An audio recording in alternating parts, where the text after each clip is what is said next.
The following podcast contains... Now, cursing is not something that most comedians do. Sorry for cursing. I want you to stop cursing. I've been using all the wrong swear words. Explicit language.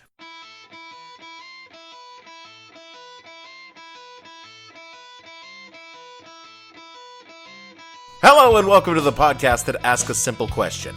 When your attorney general choice was too racist for Republicans in 1986, what the hell were you thinking?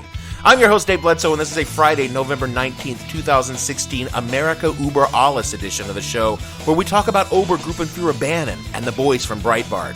Stay tuned. The What the Hell Were You Thinking podcast is brought to you by the campaign to repeal Godwin's Law. Because, goddammit, sometimes they really are Nazis. Since 1990, Godwin's Law has provided a useful tool for conversations and dialogues both online and in real life. But the campaign to repeal believes this time we've got to let it go. Take a look around you and ask yourself, do you know who else really liked white nationalism and autocratic rule? You're goddamn right. The campaign to the repeal says, go ahead, compare them to Hitler, because when it quacks like a goose steps like a goose, and it hates Jews like a goose, it's probably a neo-Nazi waterfowl. What you're trying to do here? You think I'm gonna sit here and smile while some fucking kike tries to fuck my mother? It's never gonna happen, Murray. Fucking forget it. Not on my watch, not while I'm in this family. I will fucking cut your Shylock nose off and stick it up your ass before I let that happen. Coming in here and poisoning my family's dinner with your Jewish, nigger-loving, hippie bullshit? Fuck you. Fuck you. Yeah, walk out. Asshole, fucking Kabbalah-reading motherfucker. Get the fuck out of my house. I was having a drink with a friend on Monday night. I have those, by the way. Obviously, I have drinks. I have drinks all the time, but I actually have friends, not just imaginary producers whom I torment by mocking their lack of gaming prowess. You couldn't roll a crit if your life depended on it, Gavin. Your dice are bad and you should feel bad. And my friend and I were talking about what we West Coast elites do these days, asking ourselves over and over again, what the fuck just happened? Hey, maybe you haven't been keeping up on current events, but we just got our asses kicked, pal. And she dropped a pithy expression on me that, frankly, I'm embarrassed that I didn't come up with because it's sort of the thing I've been saying for months now. She said, and I'm summarizing here, people are shit. They've always been shit. And the only difference between now and a week or so ago is we know exactly how shitty they are. That about sums it up for me. The hard part about knowing how shitty people actually are is empirical data. I mean, how do you hang a number on how many assholes we have around us? Thanks to this election, we finally actually have hard info on this, and according to the latest tallies, there are 60,583,838 identified assholes in the United States of America. I knew it. I'm surrounded by assholes. Sure, there are plenty of unidentified assholes, like that guy who cut you off in traffic yesterday, the lady in the checkout line who still pays with a check, and of course the family who lives above me that apparently practices gymnastics until around midnight. But if you want a metric to measure the number of dickheads in our country, you can safely use that 60,583,838 number, and that's still growing. Now, I know that calling everyone who voted differently than I did an asshole is not the right thing to do. No, man. I mean, well, yeah, but... But these people did a bad thing. They put a racist sex offender in the White House. I mean, don't get me wrong, he's hardly the first of either of those. But shit, once upon a time, that was basically part of the job description, like for the first couple of centuries. But around 1960, we decided maybe the dude we put in there should keep that shit to himself and just enact policies that promoted and secured racism. You know, I believe we're making progress. By the time we got to the 21st century, it was more or less understood that the dude would not be actively racist or actively supporting racism, just quietly letting it happen out in the hinterlands. And then we elected a black dude, who honestly, no one should believe he's racist, because if he were, there is no way he would have put up with the shit honkies have been dumping on him for the past 8 years. But you see, now we've got an orange American in the White House, and he's already made America great again by bringing on one Steve Bannon as his head honky in charge. The announcement of its campaign chair to the position of senior strategic advisor has been met with some dismay by Americans who are not members of the Schutzstaffel. Including all high-ranking officers of both the SS and the Gestapo. Who is this head honky in charge? Where did he come from? What does he want besides the aforementioned greatening of America? Well, this all began in 1953, the height of the Cold War, and the height of the Red Scare. It's just a few bloody commies stirring things up. In November of that year, little Stevie Bannon was born to Irish immigrant working-class parents, pro-union, Kennedy Democrats, the lot of them. You black Irish bastard. Back at you, Red. He received an undergraduate degree from Virginia Tech, served as an officer in the Navy, and obtained a master's in security studies at my alma mater, Georgetown University, proving once and again that not even a Jesuit can exorcise the devil once he gets inside of you. He then went on to get an MBA from Harvard, and as one does when one graduates with an MBA from Harvard, he went on to work as investment banker at Goldman Sachs. I can only imagine what a douchebag that guy must be. You don't even have to finish it because he hasn't even begun to douche. After leaving the douche-topia of Goldman Sachs, he formed a boutique investment bank specializing in media financing, which opened the door to the kind of high-level douchery that could only be found by working in Hollywood. And it was there that Stephen met the man that would change his life forever, who would open up the flower inside of him and take him from a middling level, if quite wealthy, Hollywood nobody to the pinnacles of power. Andrew Breitbart. We gotta diverge here just for a second to explain who the fuck Andrew Breitbart was. We say was because he is very, very dead. I like the sound of that. So many people do, because Andrew Breitbart was a guy who worked at the Drudge Report. And he found the Drudge Report just a little too liberal for his taste. So he started his own website, Breitbart.com, in 2007.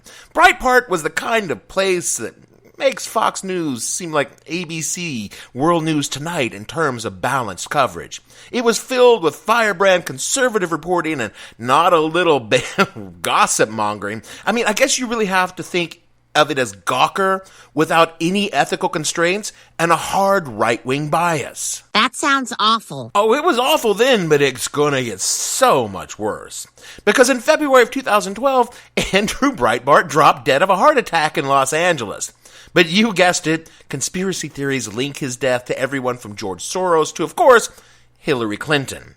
Our boy Bannon served on the board of Breitbart News and took the helm of the company when Andy keeled over dead from an ice bullet fired by Joe Biden from the back of a 1983 Toyota Corolla hatchback. Or at least that's what I heard. Under Bannon's direction, the editorial tone of Breitbart shifted from Roger Ailes-style conservatism to Joseph Goebbels' full-on racist Klan rag. I'm exaggerating, of course, but you get my point. I don't know, am I exaggerating? I mean, let's spend a little time looking at some of the headlines from Breitbart.com during Steve-O's tenure.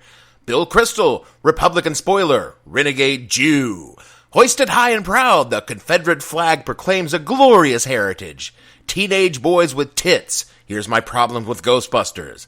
Birth control makes women unattractive and crazy. And that's just the pinky toe in the water that comprises Breitbart.com, because the real fun is down in the depths where the eyeless fish of the alt-right swim.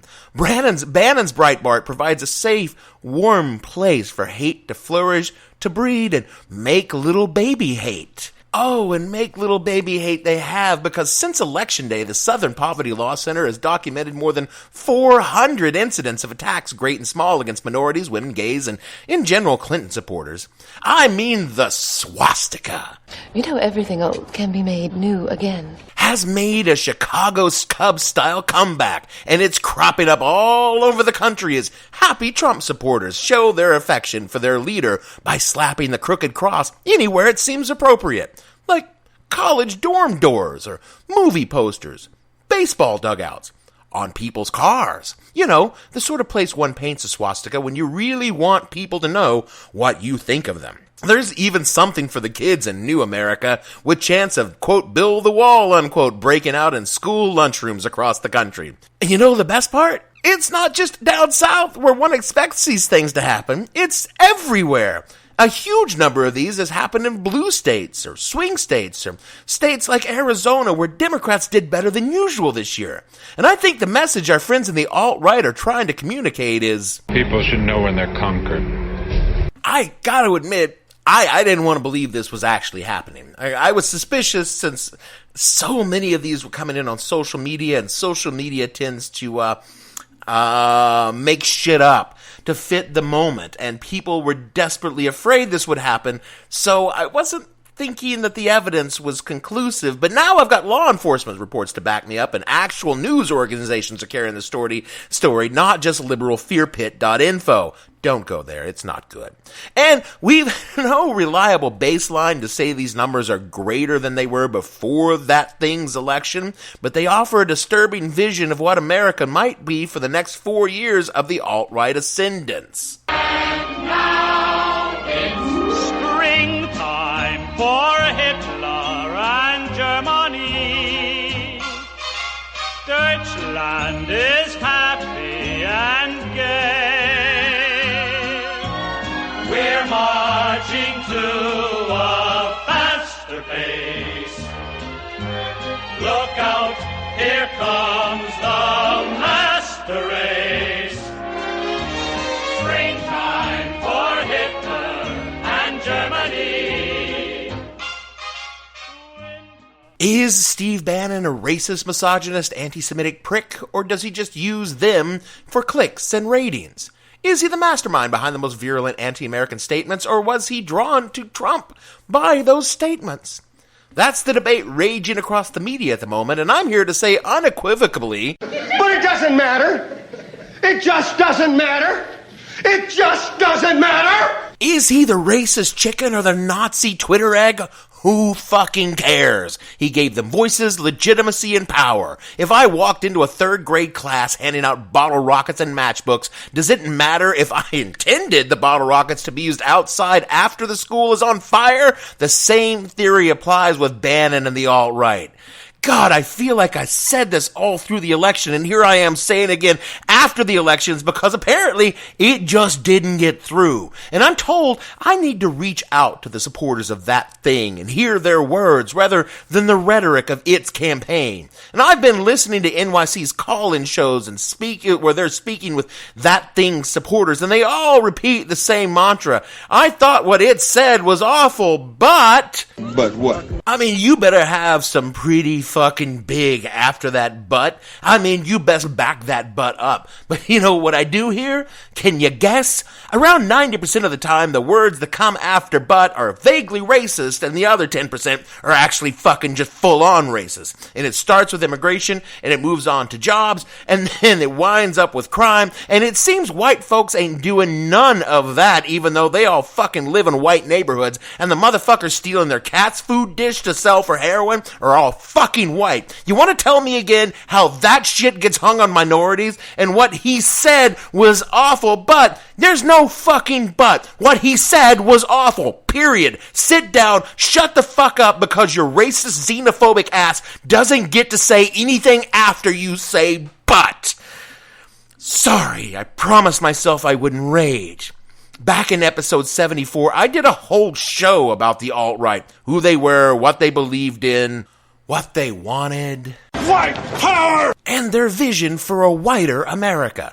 For weeks during the campaign, the mainstream media discussed the alt-right and Bannon's ties to their movement and how his website gave them a platform to reach millions of Americans who wouldn't be caught dead on the more overt sites like Stormfront, which is the leading neo-Nazi site on the web, if you don't count Reddit, which is not explicitly neo-Nazi, but might as well be because it hosts so many subreddits dedicated to their ideology. And by the way, Stormfront is happy as a pig in shit to see Stevie Boy in the White House, along with the KKK and the American Nazi Party. If Bannon says what he does is alt-right, and the alt-right says Bannon speaks for them, and the words they say are promising hate, at what point does Bannon not be a racist? Where does that part come in? And none other than Mr. Steve Bannon himself told Mother Jones magazine that Breitbart was a platform for the alt-right. But you probably don't want to listen to a liberal rag like that, right? You can't trust them. Because, hey, Breitbart editor Joel Pollack told NPR that Breitbart is not racist. And if you believe your lying eyes, what with all the racist headlines, openly avowed racists who publish there, then you're just being politically correct. Indeed, many of that thing's supporters will tell you the same thing, that we pansy-ass faggot liberals think it's racism, but it's just political correctness run amok. And I am the first to admit that trigger warnings, microaggressions, safe spaces, and the sphincters so tight you couldn't drive a needle through with a sledgehammer of some of the left-leaning folks is just fucking annoying. It's whiny, self-indulgent, preening ego that tries to squash any dissent from their narrow definition of what is allowed. Trust me, there are plenty of people out there who would cast yours truly in the fiery pit of doom for my language and some of my colorful metaphors or my genteel spoofing of some certain groups. Fucking fascist! I get it. I'm a crude, crass person that occasionally enjoys spoofing on people that I'm not. But let's look at where I was, where I came from as just a young lad hitting my earliest attempts at topical humor. In fact, let me go back and play you some of my comedic heroes. Jack and Joe went up the hill both with $1.25. Joe came down with $2.50. Oh! That fucking whore. Kills people. It petrifies me because girls be hanging out with him. And one night they could be in the club having fun with their gay friend and give him a little kiss and go home with their AIDS on their lips. Get home with their husband and like 5 years later, Mr. Johnson, you have AIDS. He goes, AIDS? Well, I'm not a homosexual. Sure, you're not a homosexual. Now, am I missing something here? These guys tongue fuck each other in the butt for an hour and a half, but you put on a Kinnison album and they can't fucking handle it. Oh, we made jokes. I was actually going to include some of the stuff that I wrote back in those days, but then I read it and I promptly burned the entire thing. Because those were mainstream comics. I'm not talking about the kind of shit I said or the kind of shit that was said on stages and chuckle huts around the nation. I'm talking about the sort of things we would joke about while having a few beers and playing Nintendo. Those weren't jokes. They were words that robbed people of their basic humanity. Fuck, we were joking about people dying from AIDS, about women being nothing more than holes that we could insert our dick into, like the hole in a truck stop bathroom wall. I don't, dude, whoa. TMI, bro, TMI. So by the mid-1990s, the PC movement arose not because we were making jokes, but maybe because we didn't acknowledge the fundamental humanity of other human beings. So hey, you know what? Maybe this PC culture, it was kind of fucking necessary. And as time progressed, we coastal elites took the basic idea that all people were human and extended that in our language and our laws to, all people. It didn't matter their race, their religion, or sexual orientation, or even gender identification. We created a culture that extended rights to everyone. This has made a lot of people very angry and been widely regarded as a bad move. And I get it, a lot of people out there think they're being called evil because they don't actively burn crosses on the black family's lawn. And many of them know or say they know a black or Mexican family. They don't use the N-word where anyone can hear it. They don't sexually assault women where anyone can see it, and honestly think that kind of talk isn't really sexual assault anyway. It's just, what men do. They think gay people should be allowed to live, and hey, good for you for getting there. But just, they don't think that their godless fornication is something their child should be exposed to, or, they should have to participate in by baking a fucking cake. I mean, I hear you. You're not racist, but there's that but again. Because when I was a kid, I was hanging out with some people who decided to do a little constructive vandalism, like kids do. They broke some windows, spray painted some walls, lit a small fire. Kids just being kids. I personally did not do any of that because I was scared what would happen if we got caught. But we got caught. And when I told the police and my parents that I didn't do any of that, I was just there when it happened because, I didn't want to, and I was scared, they didn't care because I didn't do anything to stop it or leave or report it. You see, I was part of the act because I was there with them when it was done. Turns out that hanging out with bad people, doing bad things, even if you don't do them, makes you just as responsible for those bad things. It's not fair, Daddy. What? So when you say, but I'm not a racist or a homophobe or a pussy grabber, but you're just fine hanging out with the people who are, and it makes you just as bad as they are. Our friends over at Breitbart are bad. They believe in stripping the humanity from their fellow citizens. They cloak their hate in a thin crust of politics, like ice on a deep lake you step through and then drown in white power rhetoric. Their hatred of women, their hatred of gays, their hatred of immigrants, Muslims, and always the Jews. What have the Jews ever done to these people? How can you hate the Jews? What has Mel Brooks ever done to you? The reason people don't want Bannon in the White House is because Stephen Bannon thinks it's perfectly okay to hang out with him. Even if he doesn't fully agree with everything they're saying, he's cool with giving them a place to say it. He's cool with giving their politics a politics based entirely on the only real people being white people, a platform to be heard by a lot of Americans who may not agree with everything they say, but some of the stuff they're saying makes a lot of goddamn sense. And that is how good propaganda works. You don't have to beat people over the head with your message. You just need to catch a little corner of their brain, like maybe Mexicans taking their jobs, and you plant your seeds. And then your little hate flower blooms. There's a big question on whether that thing believes in all the white nationalism it spouted over the campaign, or whether it latched onto the rhetoric as a useful tool once Bannon came along. It doesn't matter. Once you use it, you can't take it back. You can't undo the damage. If I poison a lake to kill one kind of fish, say a Hillary fish, which is corrupting the pond with, say, a private email server, I'm still using a poison which kills all the fish in the pond. And the alt-right nationalism is a poison. And since that thing started off its campaign with an attack on Mexicans, I'm betting it knew full well the poison it was using when it shook it off this bass boat into the water. We don't have people like Steve Bannon in the White House, not just because he's a vile scumbag piece of shit racist fuckwad who should be forced to stand naked in the worst parts of the streets of Chicago wearing a sign just like Bruce Willis in Die Hard 3, although he totally should. Uncle, you better come look at this. What? There's a white man standing in the street. I seen one.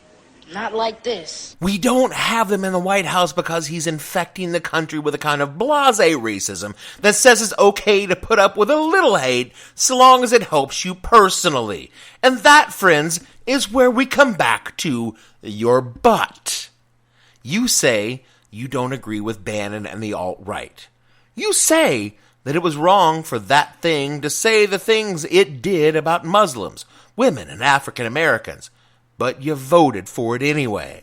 You're not a racist, and frankly, you're sick and tired of being called a racist, but you voted for a racist who hired a racist who chose a homophobe for a running mate who is dedicated to stripping gays from of their civil rights. You think he went too far saying he wanted to register Muslims and spy on mosques, but you voted for him anyway.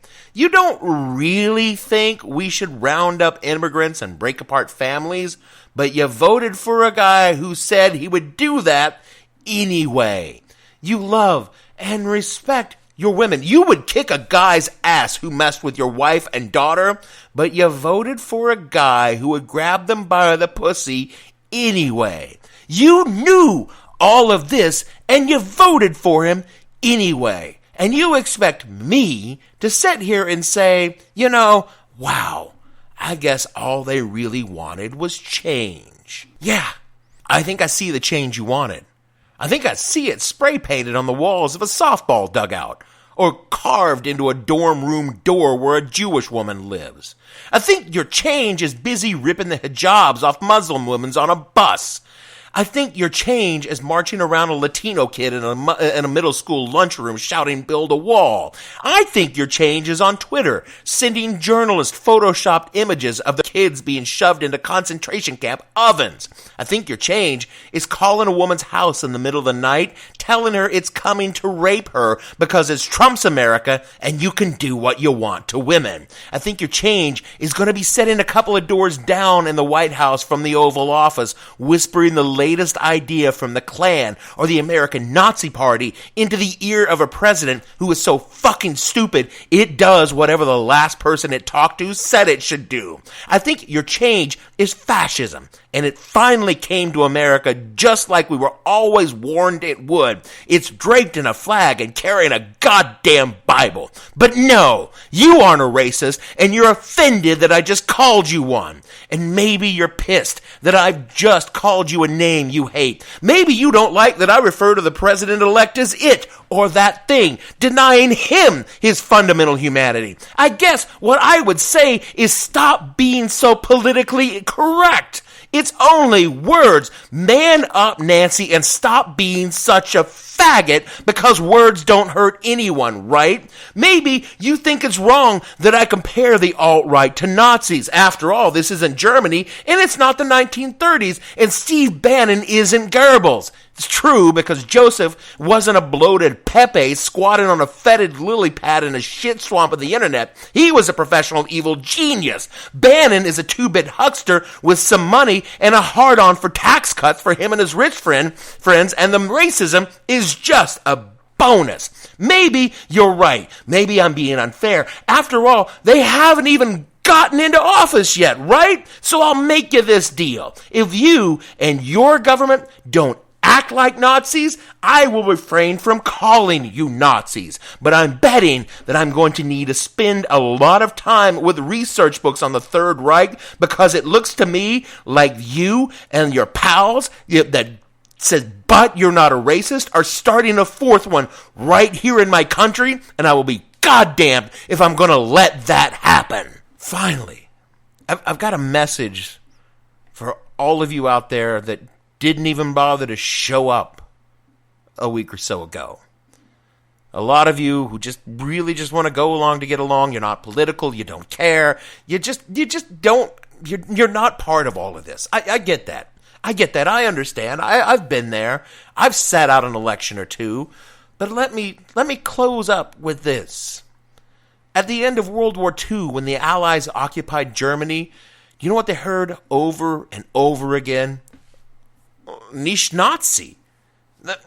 I can't do the German anymore, but it broke down to, I'm not a Nazi, I have nothing against the Jews, and then it was followed up usually by a plea of ignorance, basically about the entire fucking war. But everyone in Germany knew what was happening. It was right there in front of them, and the only thing they had to do was be okay with it. And let's bring it back a little closer to America. Let's go back in history. When federal troops rounded up the Indians for the Trail of Tears, you didn't have to help them do it. All you had to do was be okay with it. When lynch mobs were harvesting their strange fruit in southern trees, you didn't need to be there tying the noose. All you had to do was be okay with it. When soldiers herded American citizens into trucks because they had Japanese heritage and motored them off to camps, you didn't have to drive the trucks. All you had to do was just be okay with it happening. And when the deportation starts, you don't need to report the Mexican family on your block. All you need to do is be okay with the Border Patrol squads running through it. And when they come to just confirm some names of people you might know for the Muslim registry, you don't even have to answer. All you need to do is just be okay with it. That's it for our show this week. Is anyone else exhausted? Anyone else just want to curl up in a ball and regress to their childhood? I mean, I've been listening to 80s music like it's going out of style. This week alone, I've slallomed between grief, rage, denial, back to grief, then back to denial, before sullenly settling in as rage as my default setting for the foreseeable future. We've really got to be struggling at the show to come up with a way to refer to our new chief executive. I mean, without actually using his name. We can't keep calling him it. It just gets really confusing. If you've got any ideas how to refer to that thing that came from beyond the void, send them to us to whatthehellpodcast@gmail.com or call the listener line at 347-687-9601 and let us know. We will honestly use it on the show. You can also tweet them at us at @thehell_podcast or post them on our Facebook page at the show name. But more than anything else, we need your help. Not with just suggestions for a good rehab program without all the Jesus in it, although Jesus knows we need the rehab, but also raising our ratings up in here, because it's all good to say we're a low-rated podcast. It's not so great to be a low-rated podcast. So subscribe, and most importantly, just click the 5 goddamn stars, all right? You don't have to say anything. Just go on iTunes and find the show and click the 5 goddamn stars. For me, Producer Dave, and finally, Producer Fumble! You suck, Gavin!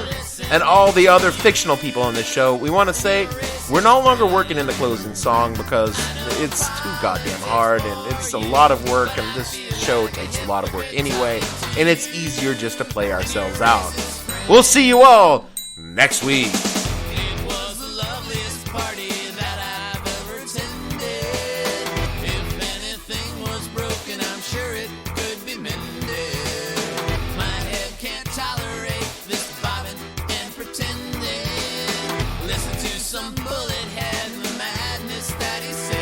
This is where the party ends. I just sit here wondering.